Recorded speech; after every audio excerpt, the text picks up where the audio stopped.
Now 12-4 in the NBA playoffs with my free picks after giving you an easy free winner on the Indiana Pacers on Saturday. My thoughts on a very tough series, San Antonio and Golden State coming up in a moment. Plus free baseball play, won 3 of my last 4, and of course I've just had a tremendous baseball season period with my premium plays, the ones I'm personally betting on, and that play is going to be on the Braves and the Giants. I'll give you all your promotions in just a second and a quick rundown of who's on and who's not. Sad news though today, however, delivered to you, as I wrote here a little further down below on the website. You may recall a couple weeks ago, the charity play of the week happened to feature a family whose little boy, Logan Rush, had a fatal disease by the name of SMA1. He was in hospice care at the time, and I've given you periodic updates about the little guy, just the cutest little fella, most infectious smile in the world. He unfortunately passed away on Saturday morning. If you had followed the progress or had been following the progress through his mother's blog, which the link is also down below, you'll see how he just turned 10 months old 5 days earlier, how they celebrated Mother's Day a few days earlier this week.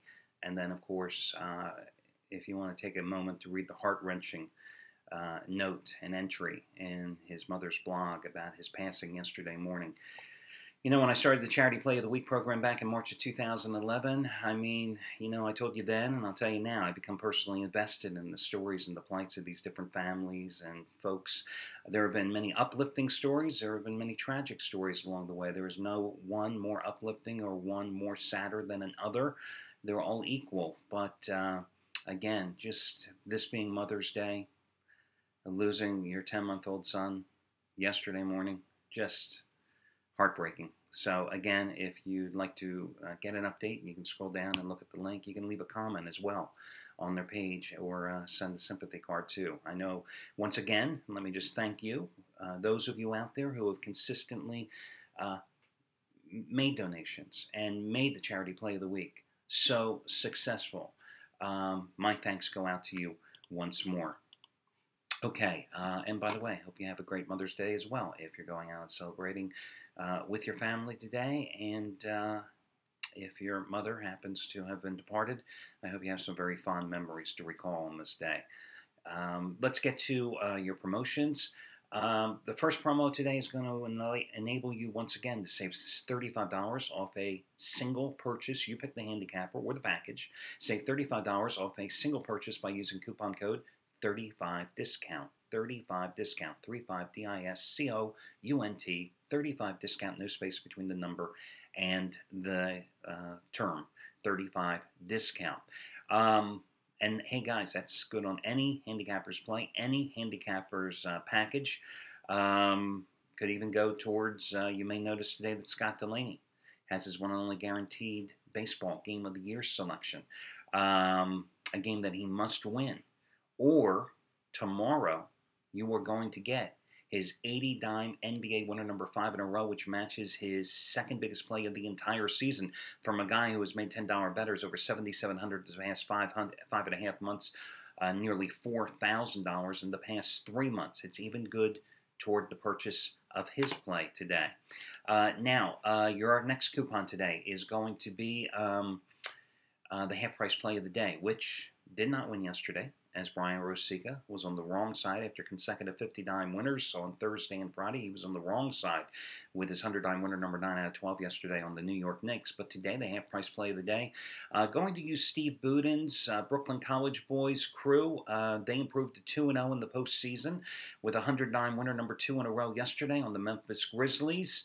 All's NBA crews in the postseason 6-2 with a net profit of over 217 dimes. Today, that Brooklyn College crew has their third straight NBA postseason winner. They're 2 for 2 so far. It's a 50-dime play on your game between San Antonio and Golden State. You can get that play for half price today simply by using the coupon code HALF. H-A-L-F. Finally, the $5 play of the day cashed in again yesterday. I know it for sure because I was the one that gave it to you. The St. Louis Cardinals on the run line as a $1.25 underdog with Adam Wainwright, the one hitter, in a 3-0 shutout of Colorado. Let's do it again in baseball today. $5 play of the day, which I think has won now 7 of the last 9 days. It's Chris Jordan, his biggest baseball release of the season. It's a 600-star run line punisher, number 2 in a row. $1 bettors have won almost $14,000 following his baseball advice since 2009. Today, his play costs $65. You can get it for $5 by using coupon code CHRIS5. CHRIS5, CHRIS, and the number 5. Now listen, if Scott Delaney or Steve Budin or Chris Jordan don't happen to be at the site that you're watching this video report right now, you can just contact customer service and they will tell you where to find them and point you in the right direction. Quick congratulations going out to Craig Davis, who yesterday hit his 109 winner, number 14 out of 18, with Memphis getting the cover against OKC. He's now a perfect 3-0 in that Memphis-Oklahoma City series, and $10 bettors up almost $6,000 since November, and he's going for winning day number 22 out of 35 today with a 59 play, number 25 out of 40 overall on the San Antonio Golden State side. As for me, gave you the baseball winner yesterday for a $5 play of the day. Going for winning day number 18 out of 23, going for baseball winner number 19 out of 23, with my $5 winner number 4 in a row this week and 7 out of 8 overall, and I've got another run line underdog. Now, let me get to your free selection. That is going to be on the Giants. Listen, I know Tim Lincecum, after 2 straight good starts, has pitched poorly in his last 2 starts, giving up 5 runs in both and being tattered by the long ball. And I know he's 0-4 with an ERA of over 4.5, or almost 4.5 in his last 4 regular season starts against the Braves. But I like the way the Giants are hitting the ball here. They've scored 19 runs, outscored the Braves 19-3 in taking the last 2 games of the series, Friday and Saturday, holding the Braves to a combined 10 hits in this contest. They're on a 9-3 roll overall. They've won 14 out of 21 at home this season. The Braves are not the same team that started the season by winning 12 of their first 13 games. So at even money, I'll take the Giants and Lincecum over Chris Medlin today. Medlin, of course, last year, you bet him every single game, you won a fortune. This year, he's come back to earth. I like the Giants in that contest. Let's talk about San Antonio and Golden State. So you've got both point guards with injuries. You've got Tony Parker nursing a baseball-sized knot on his calf. You've got Stephen Curry, once again, bothered by a sprained ankle. Both vowed to play today. Will both play? Well, it looks like Parker most likely will, while Curry is a game-time decision.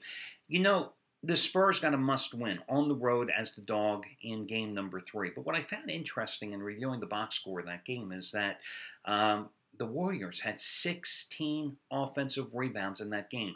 They outscored the Spurs 18-8 in second-chance points. It's hard to believe that's what happened in the game, considering that Thiago Splitter, the starting center, returned. Didn't have a great game, but after missing 3 games in a row, he returned in 18-some minutes with 4 points and 4 rebounds, and with Duncan and Kawhi Leonard and Boris Diaw. And, you know, it's not like San Antonio plays small. And yet the Warriors dominated the boards. The reason the Spurs won that game is because of the defensive job that Danny Green and Kawhi Leonard did on Curry and Klay Thompson, who combined to shoot just 12 for 37 in that contest. But the Warriors have certainly been a resilient squad here in the postseason, as you saw in their first-round series against Denver, as you saw after they blew that 16-point lead with 4 minutes to play in regulation in Game 1, which resulted in a 2-point double overtime loss. But here's the thing. You know, Curry, since that monstrous 22-point outburst in Game 1 in the third quarter, he shot just 34%. And since Thompson had that amazing 29-point performance in the first half of Game number 2 in San Antonio, well, he shot just 32%, again because of the defense with Leonard and Danny Green. But do you count Curry and the Warriors out? You know, some series, like Indiana, I am perfect 4-0. With my plays involving the Pacers so far in the postseason. Some series, like that one, they're just so easy to pick. Being the first-round series against Hawks, second-round series against the Knicks. Other series, like this particular one, I mean, it's damn difficult. You saw how Memphis and Oklahoma City, 5-point line decided by 6, came down to the last 2 minutes again for the third straight game in that series. I think maybe the Spurs are the play today. But I'll be honest with you, I'll just be watching the game as a fan. I want to put my money on it. So again, the real free pick today is actually going to be the San Francisco Giants. I think maybe the Spurs are the other selection. Well, that'll do it for you guys. Best of luck to you today. Enjoy Mother's Day. And I will be catching you again on Monday morning.